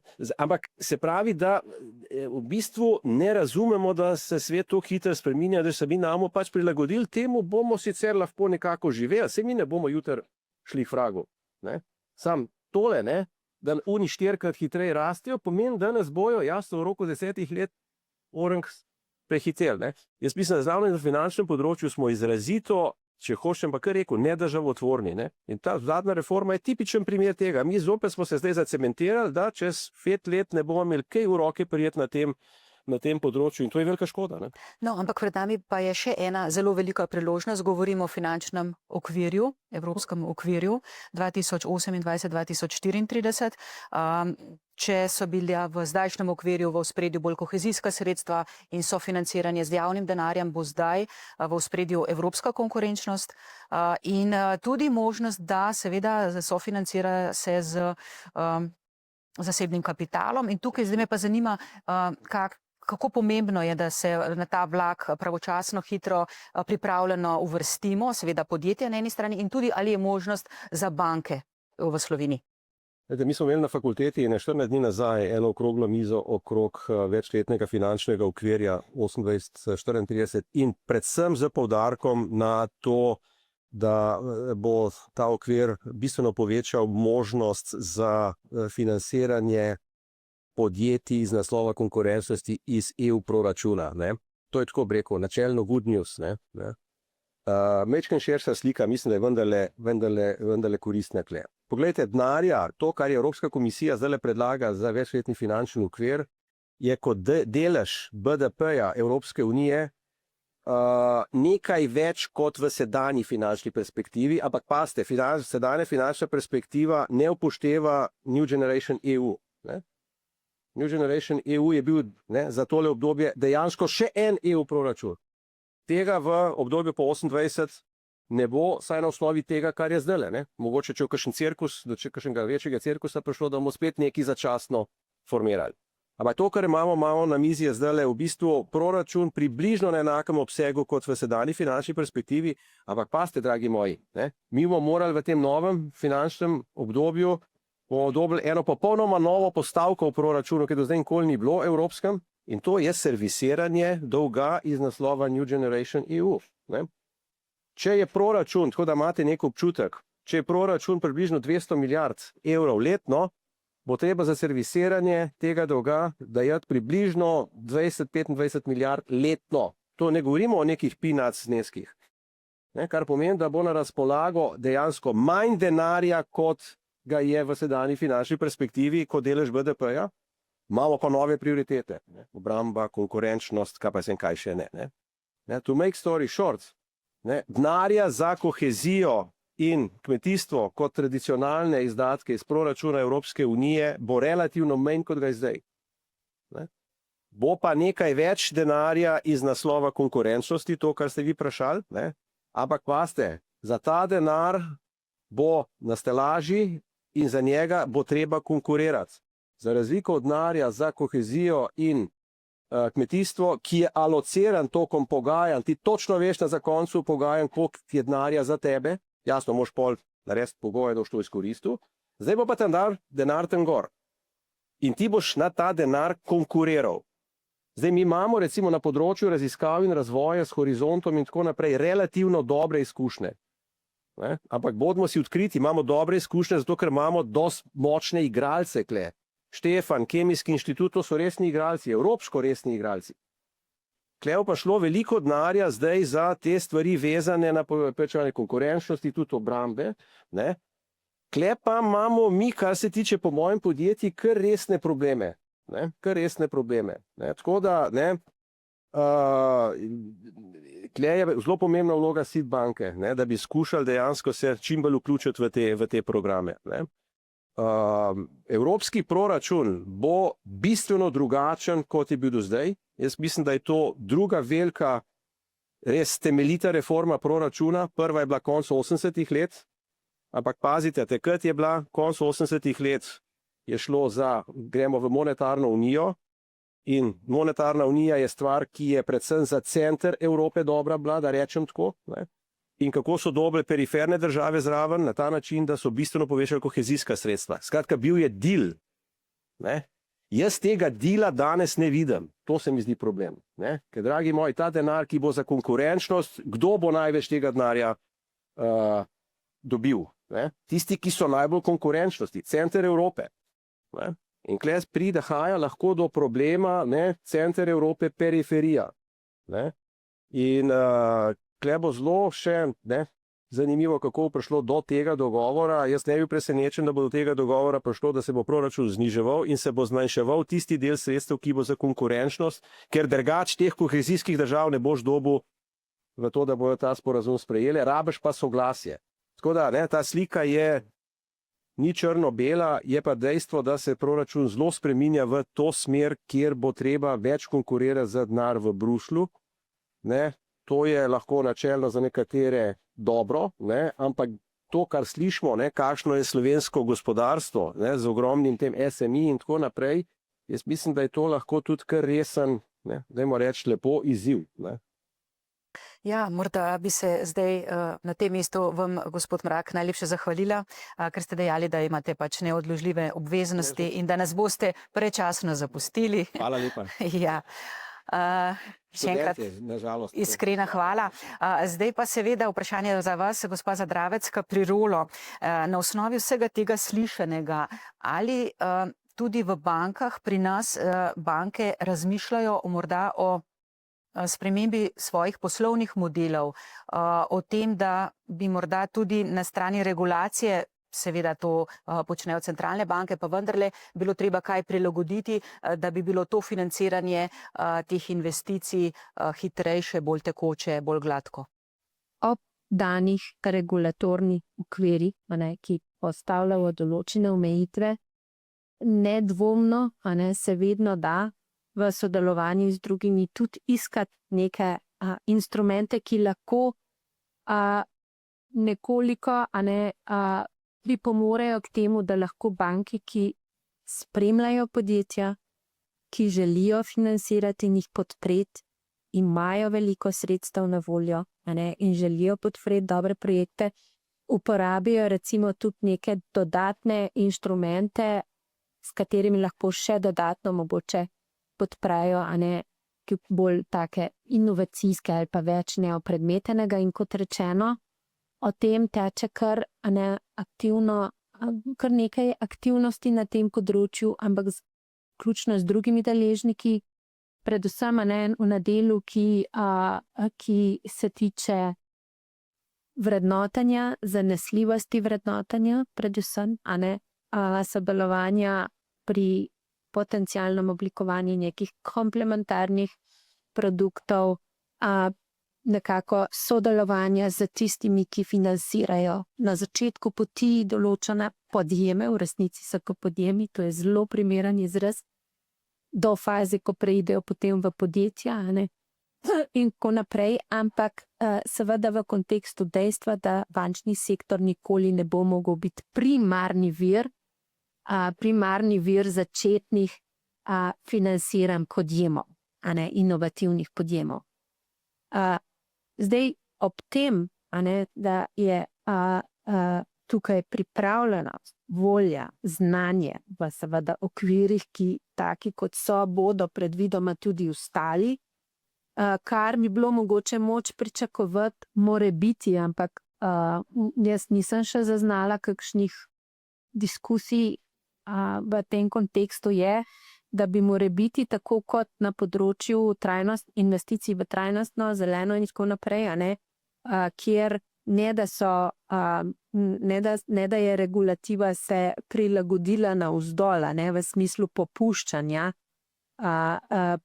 popuščanja standardov, ampak je se preusmerila na način, da je zaostrila druge vrste financiranj v nezeleno, netrajnostno, razvojno investiranje, morda tudi tukaj kaj prostora, ampak verjetno zelo omejenega. V vsakem primeru banke so pomemben financer, iščejo možnosti, oblikujejo nove produkte, bi pa vseeno morala še enkrat usmeriti pozornost v razloge, zakaj slovenska podjetja, ki so kapitalsko dobro opremljena, imajo tudi prihranke, govorimo o zrelih podjetjih, imajo prihranke, so fleksibilna, odzivna, ker so pač vpeta v globalne zahteve, zakaj ne investirajo več.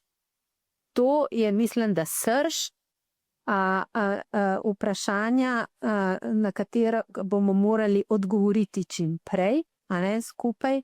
Odgovori niso nobena inovativna neznanka, so že nekaj časa na mizi, tudi na kateri so bili danes izpostavljeni. In dejstvo je, da če želimo graditi investicije v produktivne sektorje, oziroma tiste, ki bodo povečevali produktivnost, pač ne moramo graditi na investiranju v delovno intenzivne panoge, ne moremo graditi na uvažanju delovne sile, ki jo bomo morali uvažati tudi v bodoče, ker sicer bo postala vedno bolj jasen omejevalni faktor gospodarski rasti, ki ni visoko izobražena, to so prav to, kar smo v zadnjih letih si pripomogli za 16% delovno aktivne migrantske delovne sile, ki je super dobrodošla in je pomagala prebroditi v nekem srednjeročnem obdobju neke pritiske, ki bi jim sicer bili priča. To ne bo pomagalo v prihodnje, če želimo ohraniti našo raven blagostanja, če temu kar takole poenostavljeno rečem. Druga stvar, ki mislim, da je zaskrbljujoča, je to uspavanje na plečih javnih investicij. Edini odgovor je vprašati in poslušati in potem slišati in uslišati tiste, ki v resnici so vir financiranja z vidika dejavnosti, in to so naši podjetniki. Tako, mislim, da drugega ne bo nič koristilo, financ je evidentno dovolj in tudi po konkurenčnici. Ja, Ada Guštin Habuš, slišali smo odgovorov, kako okrepiti, izboljšati investicijsko dejavnost je več, so večplastni, so predvsem kompleksni. Je eden izmed njih tudi v bistvu naša zakonodaja na področju financiranja start-upov, ki je nezadostna, premalo prilagojena morda? Zagotovo tukaj ni razlik pri startupih kot tudi že pri podjetjih z bistveno več tradicije. Zagotovo nam zakonodaja do določene mere ne gre na roko.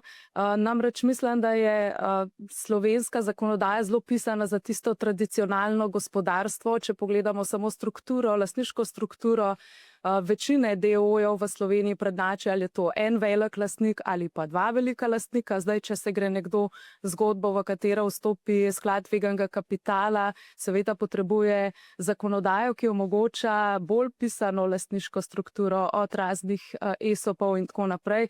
Tukaj smo sicer naredili nekaj korakov v pravo smer, pa zagotovo še vedno nismo na tisti točki, kjer bi bila ta fleksibilnost zakonodaja omogočena, dovolj omogočena. Mislim, da kljub vsemu to ne more biti ključna ovira, da se ne da praktično v katerokoli drugo državo greš ustanavljati podjetje, so prav tako handikepi, pa so tudi priložnosti. Mogoče je tukaj, če torej želi v tvojo zgodbo vstopiti tudi sklad tveganega kapitala, ki prihaja iz neke tuje države, običajno izpostavijo željo, da želijo, da se premakne sedež tvojega podjetja, tako kot smo prej ugotovili, ali je to UK, ali je to Amerika, če ti je tam seveda večinski trg tvojih strank, ravno zaradi tega, ker je zakonodaja bolj znana in pa hkrati predvidljivejša. Morda bi pa tukaj se dotaknila ene pereče teme, ki se je skozi pogovor še nismo, in to je, kako sama tehnologija, umetna inteligenca spreminja poslovne modele teh podjetij. Torej, zakaj recimo naša, pa bom malo konkretno, pa tukaj bom nežno vrnila malo žogice tudi gospodu Laju, ki je rekel, da se večkrat drži za glavo, ko dela z mlajšo generacijo.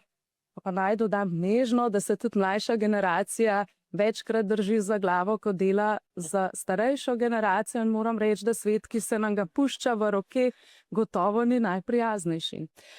Namreč, umetna inteligenca zahteva popolnoma drugačen pristop k delu in omogoča premike na ravni produktivnosti. Ta termin mi je blizu, namreč tudi v sklopu doktorata sem pod mentorstvo Prašnikarja preučevala in v tesnem sodelovanju z Verimirjem Boletom močno preučevala raven produktivnosti. Torej, raven dviga produktivnosti, ki nam ga omogoča umetna inteligenca, je nekaj, kar nam je popolnoma neznano. In kot se je omenilo prej, torej naši ekipi se je najprej odprl presenetljivo ameriški trg. In razlika na ameriškem trgu, pa če se malo opišem našo ekipo, torej trenutno nas je skupaj s Pinofom že 16, od tega 10 inženirjev. V preteklem letu smo, torej praktično prvem resnem letu poslovanja, smo ustvarjali malenkost manj kot 500,000 prihodkov. Torej rast je mogoče hitra. Zakaj? No, pa če se vrnem na ameriški trg, kar se mi zdi ključna razlika, so zelo digitalno pogumni. Navodila ameriških strank, ki jih prejmemo, so: bodite hitri, bodite pogumni pri razvoju, vemo, da boste delali napake, vse to je v redu, iz njih se učite.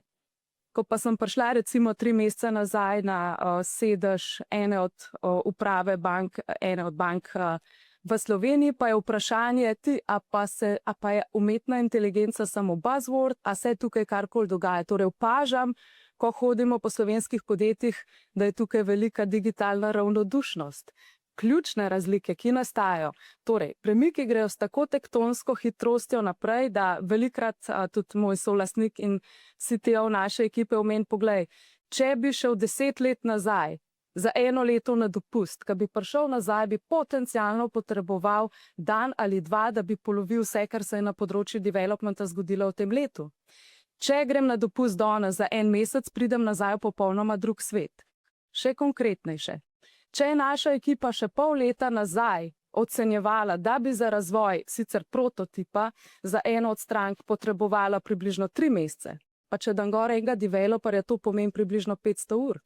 Se je 3 tedne nazaj razvoja tega produkta lotil naš Matic, klical me je v ponedeljek ob 8 zjutraj, ob 1 popoldne imel stvar narejeno. Z umetno inteligenco. Seveda. Spreminja se narava inženiringa do te mere, da naša ekipa kode več ne piše. Torej v 10 imamo same senior inženirje, pospeški so enormni in zaradi tega prihaja tudi razlik do financiranja. Torej jaz lahko zgradim bistveno več z bistveno manjšo ekipo. In nivo tega financiranja, kdaj ga gremo sploh iskat, se premika, dokler ne pripeljemo podjetja do neke nivoja, kjer si izboljšamo pogajalsko moč, imamo že ustvarjen prototip, testiramo stvari na trgu, dobimo iz trga prave signale in tukaj se pogajalska moč sedaj med startupi in VC gotova. Samo eno kratko vprašanje še, kakšen je posluh med slovenskimi podjetji za vaše storitve v tem kontekstu? Ja, no tukaj je mogoče tisto držanje za glavo včasih, torej vpisala bom enega od produktov, ki smo ga razvili in s tem mislim, da zdaj tudi dosegamo tisti ključen preboj, sploh če se pogovarjamo o samem dvigu produktivnosti. Torej, razvili smo orodje, ki deluje na področju pridobivanja gradbenih dovoljenj. Torej, ko želim postaviti hišo, moram najprej pripraviti, mi arhitekti pripravijo projektno dokumentacijo, to je približno 50-70 strani dolg dokument in jaz ga moram pošiljati različnim mnenjedajalcem, med drugim občinam.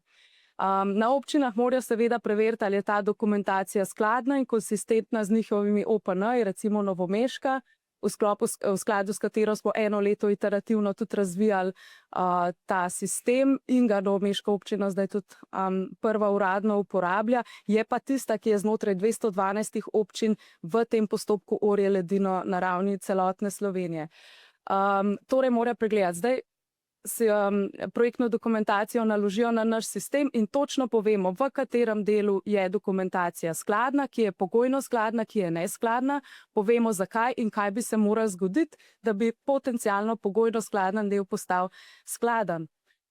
Izpišemo tudi celotno mnenje, vse pa je grajeno okoli človeka, torej co-intelligent sistem, naša tehnologija repredlaga odločitev, medtem ko se odločevalec na koncu seveda odloči, v katero smer bodo stvari šle. Tako da ne vzemamo odločevalcu nobene pravice, mu pa gradimo popolnoma drugačen pogled. No, ko pridem s tem produktom na eno od drugih občin, pa mi tam reče, ja, veš, vržemo jih cone obdobja, 20 let že počne stvar na enak način, mladi bi radi videli napredke, slišimo pa nazaj, da bi se to pa vse rajše delali na roke, in podobno. Tako da tehnologija omogoča trenutno velike preboje, dokazali smo, da se da, je pa še vedno pokazatelj tega, da implementacija umetne inteligence ni zgolj tehnologija, ampak je tukaj tudi strategija podjetij, zatakne se velikrat. Vsi vejo, da je umetna inteligenca pomembna, ne vejo, kje začeti, manjka te vizije, kot drugo je pa eden največjih hendikepov so trenutno ljudje. Kot vidno. Gospod Andraž Grahek, slišali smo, slovenski kapitalski trg je, to že vemo, preplitek, pa tudi premalo zrel, da bi verjetno financiral kakšne zelo kompleksne, inovativne projekte, ki se potem financirajo v tujini. Imate morda kakšno oceno, kakšno informacijo, koliko na leto se tovrstnih sredstev v Sloveniji izgubi, ker se pač financirajo v tujini? Če bi mogel narediti neko oceno, nekaj 100 milijonov evrov zagotovo. Mogoče tudi milijarda. Skratka, to vključuje zdaj že več podjetij v različnih fazah razvoja, vključuje tako lastniško financiranje, vključuje tako tvegani dolg, vključujejo ekosisteme, ki so bili prevzeti strani drugih ekosistemov in implementirani. Vse jih imamo cel kup. Sportradar, recimo je prevzel firmo Klika, Outbrain Zemante je postala del koncerna Outbrain in v bistvu vse to so stvari, ki bi lahko bile bliže, ampak so vsi mogli v relativno zgodnji fazi najti nek drug dom. In če bi samo v proporcu ta del dejavnosti vzel, ne zdaj celo Outbrain oziroma danes je to TIC se imenuje, skupino, sam ta del, koliko je zrastel, ne vem, Sport Riderjev centru je zrastel na 400, mislim, da ljudi že, in če sam ta del ocenimo dodano vrednost, prihodke, in koliko bi lahko, ne vem, pa dajmo 200 evrov zaposlenega, ne, recimo dati, ker je malo više dodana vrednost tam, ni glih 100, ker to ne, sveti gras slovenskih podjetnikov, jaz temu rečem, ogromne so kleti cifre, ker se pa še compounda in tudi gap na let, 2-3% bruto domačega proizvoda, to so grozljive številke. Kako torej okrepiti ta investicijski ekosistem v Sloveniji, glede na to, slišali smo, prihaja nova vlada, kaj je vaš nasvet, kaj bi se tu dalo storiti? Jaz bi se navezal samo na eno besedo, ne? Mi tukaj govorimo o zakonih, govorimo o sredstvih, govorimo o opremljivih stvarih, neopremljivih stvarih, govorimo pa o ljudeh. Ljudje morajo imeti motivacijo, da nekaj premaknejo. Ne? In zdaj tukaj imamo dve stvari. Eno, imamo en del ljudi, ki živi mogoče v enem legacy sistemu gospodarstva, kjer je dodana vrednost, pa bom izključil javni sektor ven, okrog 50,000 evrov. Če javni sektor imamo ven, smo tam, mogoče kdo popravi 55, vse je čist dosen. Potem imamo pa in to je danes in tukaj in zdaj. In vsi te podjetniki se soočajo z večjimi faktorji. Eno je disrupcija, negotovost, visoka obdavčitev dela, to, ker so itak problemi, ki so stalno v družbi. Ne? Še ena stvar, ki se sooča z njim, je še njihovo nasledstvo, ki ne vejo, kaj s podjetjem čez 10-20 let, ker to je bila hrbtenica slovenskega gospodarstva, ki je danes zagon skozi tranzicijo ven in na nek način smo jim vsi lahko hvaležni, da danes v bistvu živimo tako, kot živimo. Zdaj pa o čem, recimo, s čim se pa jaz osebno ukvarjam, ker jaz v tem ekosistemu nimam več kaj narediti, iskreno vam povem. Pač, če bo kdo do mene prišel, me prosil za kakšen projekt, lahko naredimo kakšen prevzem, lahko in kaj sfinanciramo, Gordon, no problem. Mi, ko gledamo podjeme, gledamo 10, 15, 20 let nazaj. Veste, kako naši modeli izgledajo? Finančni model izgleda, kako mu spravimo firmo iz nič do 100 milijonov za začetek. Jaz sem rekel, mi ne bomo gradili samo Logokeve. Dajmo začeti s prvim kamnom, od nič do 100. Mi ne bomo šli v Silicon Valley, tam so že vsi. To je boljši, to je brez veze. Dajmo začeti tukaj. Ne? In ne bo rekel, ti si manj nor. Zakaj sem pa nor? Ker začnemo graditi z ljudmi, danes morajo zaposliti ljudi iz tujine, tehnične kadre. Tam se plače začnejo pa 10,000 evrov navzgor po AI-ju.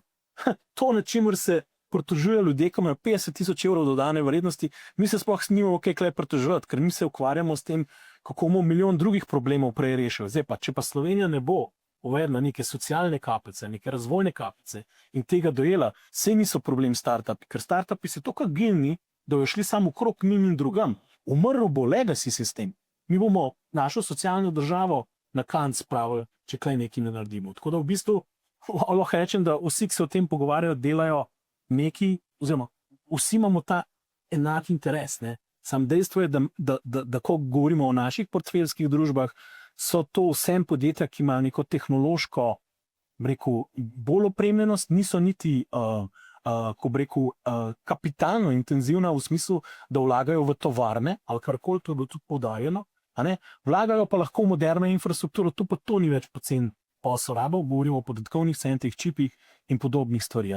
Ko nam bomo pa enkrat dobili stavljen ta račun, če bomo mogli začeti v EU vlagati v lastno infrastrukturo, pa samo ne držite daha, kam lahko danes, veliko je bankirjev, povejte mi, na kater cloud lahko prešaltate, ki ni ameriški. Prosim, ne morete. Vsi vaši podatki na koncu pustimo, ki je server gor dol. Velik tejt je tudi na gradnji te infrastrukture. Mi gremo od nafte v Visni Korboš ljudi. Ja, v redu, razumem. Ampak mi nimamo enega cloud native evropskega platforme. Vse so neki delčki, ampak nimamo. Switching to what? Ja. Mi smo malo na to. Tako da je problem vse to, kar je recimo gospod Olaj izpostavil, to je velik problem. Sam nam se zdi, da bodo to lažje artikulirali ti podjetniki, ki imajo ugled, ampak ko gledamo naše startupe, oni morajo biti pripravljeni, nimamo danes plan. Ali bomo v Sloveniji lahko ali ne, za določene, ki jim rečemo gradbišča, smo tukaj, reče smo malo, ne vem, ne vem, kot temu sadomazohisti, če želite, en tak mal bolj izraz. Zakaj? Ker v tem okolju podjetja iz nič vlagati tudi v neki, ne, veliko podjetnikov, ki smo zdaj na funding, veste, kaj nam reče? Vi ste nori, jaz tam enega centa vložil v startup podjetje. Pol drugi nam rečejo, te ljudje se tako, neki čudi, kaj ne hipi komune, neki sanjajo v svetu, saj ne vedo, kaj je EBITDA sploh, ne. In jaz jim razlagam, poslušajte, mi ne gradimo podjetje danes, mi gradimo nekaj, kar bo tukaj čez 10 let. Zdaj pa nobeno nič ne zameram in bom tudi razložil, zakaj jaz mislim, da so ljudje. Na kratko. Zelo na kratko. Zaradi tega, ker nismo imeli enega vala, kjer smo deployali kapital v podjeme, zaslužili denar in se ta nazaj reinvestiral in inštitucije ne verjamijo, da bomo ustvarjali nek donos, oziroma to počnejo samo tisti, ki so v bistvu v okviru programov, recimo CGIP, kjer je de minimis, to je delež, ki ga mora zasebni kapital dati, je v osnovi tam 15% ali pa mogoče še kaj ima. Ja, hvala lepa. Spoštovana publika, če imate kakršnokoli vprašanje za naše goste, ste vabljeni. Pred tem bi pa jaz imela še zadnje vprašanje za gospoda Olaja, in sicer kako okrepiti to, če malce zaokrožimo, investicijsko dejavnost pri nas. Je to bolj na nek način z večjimi državnimi spodbudami, je to bolj z deregulacijo, s tem, da se puščamo več prostih rok, ki je po vašem mnenju rešitev? Se v bistvu rešitev je v tem, mi moramo najti najprej sploh tiste, ki so pripravljeni to početi. Mislim, da imamo največji problem, ker mi denar na drugi strani imamo, ampak nimamo tistih, ki bi ga znali pametno uporabiti. In največji problem danes je, veste, me vpraša, kaj bom pa jaz sploh počel, kaj bom prodajal in kje bom prodajal, ne? Da ne boš preprodajal. To je težava. Ne? Zdaj pa, če pa tu začnemo, zdaj sem imel, ne vem, to srečo ali pa to smolo, bil sem povabljen k pisanju treh gospodarskih programov, 3 strank z leve in z desne strani. Nisem think tank tega, ampak pomagal sem jih pisati. Če jih pogledate, pravila so tukaj jasna. Ampak tisto na začetku, če mene vprašate, človek akcija, ne, vedno moraš imeti KPI so, ne, vedno. Pokaj na bankah, tudi v poslu so neko osnovno vodilo. By the way, ChatGPT, 90% dola danes funkcionira na ChatGPT-ju, kompletna zgodovina je v chatbotu noter, tako da je mene kdaj strah, ko pogledam na računalniku v svoji firmi. Če se vrnem na to, kaj narediti. Spustiti treba te mikro in male podjetnike z uzde. Kar pomeni, da jih je treba prvič legislativno razbremeniti, drugič davčno razbremeniti, jih osvoboditi plačila davko prvo, drugo leto, če si tega davka ne bodo potegnili ven iz firme. Ena od najbolj enostavnih stvari. To je tisto, kar mogoče za začetek. Razvojna kapica, absolutno ja. Zakaj moram jaz, pa recimo dobro podjetje, čakati 6 mesecev že čakamo na 4 indice, da jih pripeljemo v Slovenijo. Zakaj? Zaradi tega, ker ključni moment dola jutrišnjega dne ni tisto nov stroj v proizvodnji, ampak tisti moji 4 digitalni, ta trenutek še nomadi, ki mi bojo na medmrežju ustvarjali tisto prednost, ki jaz potrebujem pred konkurenco jutrišnjega dne. Ne? Tam bom jaz ustvarjal dodano vrednost potem tudi v proizvodnji. Ne? Se pravi, razvojna kapica in pa še enkrat, če že imamo fiskalno pravilo zapisano noter v ustavo, pa dajmo za vraga zapisati ustavo noter še to, da 5 let ne bomo spreminjali davka na dobiček pa na karkoli. Pa smo, mislim, naredili že veliko za tisto, da vsaj delček tistega osnovnega zaupanja povrnemo nazaj. Malček sem karikiral, ampak mislim, da sem povedal bistvo. Torej, najlepša hvala, dragi gostje in seveda cenjena publika, da ste nas spremljali. Želim vam prijeten dan še naprej in nasvidenje.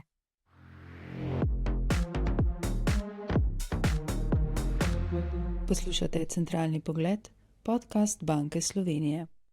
Hvala vsem razpravljavcem tudi z moje strani. Hvala vam, ki ste nam prisluhnili. Celoten posnetek dogodka skupaj z predstavitvenimi nagovori in podobno je na voljo na našem YouTube kanalu.